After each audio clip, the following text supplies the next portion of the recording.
बिस्मिल्लाहिर्रहमानिर्रहीम। Welcome to AS learning point. कैसे हैं स्टूडेंट्स आप सब? उम्मीद है आप सब खैरियत से होंगे और बिल्कुल ठीक ठाक होंगे।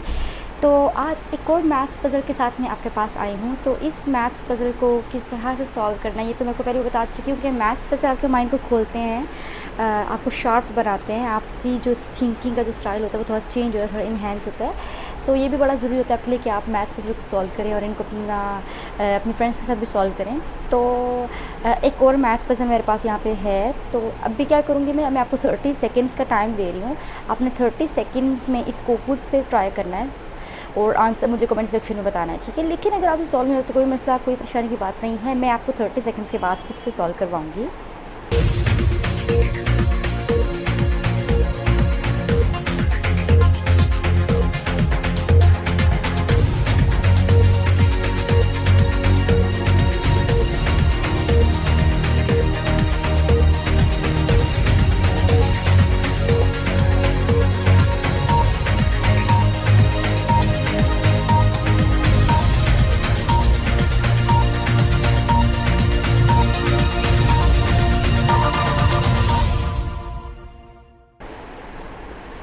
जी, तो आपके 30 सेकेंड्स का टाइम ख़त्म होता है और अब हम इस मैथ्स पज़ल को सॉल्व करते हैं। तो देखिए स्टूडेंट्स, इसमें क्या लॉजिक यूज़ हुई है। यहाँ पे सब लोगों ने जो ये वाली साइड है यहाँ से स्टार्ट लेते हैं, ठीक है। सबसे नीचे वाली जो फर्स्ट रो है ना, यहाँ से इधर से स्टार्ट लेते हैं। अब देखिए जो बड़ा नंबर है, बड़े नंबर को छोटे नंबर से डिवाइड किया हुआ है और आंसर को ऊपर लिखा है, ऊपर के सर्कल में लिखा है 9 और 3 है। सो अगर मैं ऐसे करूँ कि 9 डिवाइडेड बाई 3, सो कैंसिल होने के बाद 3 बचते हैं तो वो 3 ऊपर लिख दिया, ठीक है। इसी तरह से 3 डिवाइडेड अच्छा, अब ये बात होगी। अब इसके बाद 3 और 1 को देखते हैं। सो 3 डिवाइडेड बाई 1 कैंसिल होने के बाद, कैंसिल तो होता ही नहीं है, 1 नीचे हो तो कोई इससे बात फ़र्क नहीं पड़ता, ठीक है। अच्छा, फिर 9 अच्छा ये बात होगी। इसके बाद क्या है, अब 9 और अच्छा बड़े नंबर को हम लोगों ने रखना है ना, बड़े नंबर से डिवीजन करें। सो 9 को 1 के नीचे रखेंगे। So 9 divided by 1 is equals to 9। So ये 9 ऊपर लिखा हुआ है। इसी तरह से हम आगे भी देख लेते हैं। 3 और 3, सो 3 डिवाइडेड बाई 3 1 आ गया। इसी तरह से 9 डिवाइडेड बाई 3 आ गया। ऐसा ही है। तो देखिए स्टूडेंट्स, जब इस तरह से ये आ रहा है तो यहाँ पे कौन सा नंबर होगा जिसको हम डिवाइड करें तो यहाँ पे 1 आए, और कटिंग करें तो यहाँ पे 1 आए और यहाँ पे इस जगह पे 3 बनता है। ऐसा ही है ना। तो अब ये और 3 1 हम लोग अगर डिवाइड करें इस तरह से 3 डिवाइड बाई 3, तो देखें क्या आंसर बना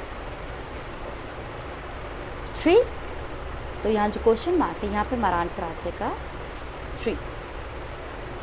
मैंने क्या किया है स्टूडेंट्स, मैंने यहाँ पे से जो नंबर्स थे उनकी डिवीजन की है। 9 को 3 से कटिंग की तो 3 आया, 3 को 1 से किया तो 3 आया, 9 को 1 से किया तो 9 आया, ठीक है। इसके बाद 3 की 3 से कटिंग की 1 आया, 9 को 3 से की तो 3 आया। अब 3 को 1 से डिवाइड करेंगे क्योंकि बड़े नंबर को ऊपर और छोटे नंबर को हम नीचे डिनोमिनेटर में रख रहे हैं, बड़े नंबर को न्यूमरेटर में रख रहे हैं और कटिंग कर रहे हैं, तो हमारे पास आंसर आ रहा है। सो 3 बड़ा था, मैंने 3 ऊपर रखा, डिनोमिनेटर में मैंने 1 को रखा। कटिंग तो होती नहीं है, नीचे डिनोमिनेटर में 1 होते से फ़र्क नहीं पड़ता, नंबर वापस को वैसा वैसा आ जाता है। तो यहाँ पे क्वेश्चन मार्क वाली जगह पे 3 आ गया है और इस पज़ल का आंसर 3 है। तो उम्मीद है स्टूडेंट्स आपको सारा पज़ल समझ में आया होगा और बहुत इंटरेस्टिंग लगा होगा। तो वीडियो पसंद आई हो तो इसे लाइक करें, अपने फ्रेंड्स, क्लास फेलोज़, अपने कॉन्टैक्ट सब में शेयर करें। चैनल पर न्यू है, चैनल को सब्सक्राइब करें ताकि आने वाले हर न्यू मैथ्स पज़ल का नोटिफिकेशन आप तक टाइम पर पहुँच जाए। अब मैं आऊँगी नेक्स्ट पज़ल के साथ, तब तक के लिए अल्लाह हाफ़िज़।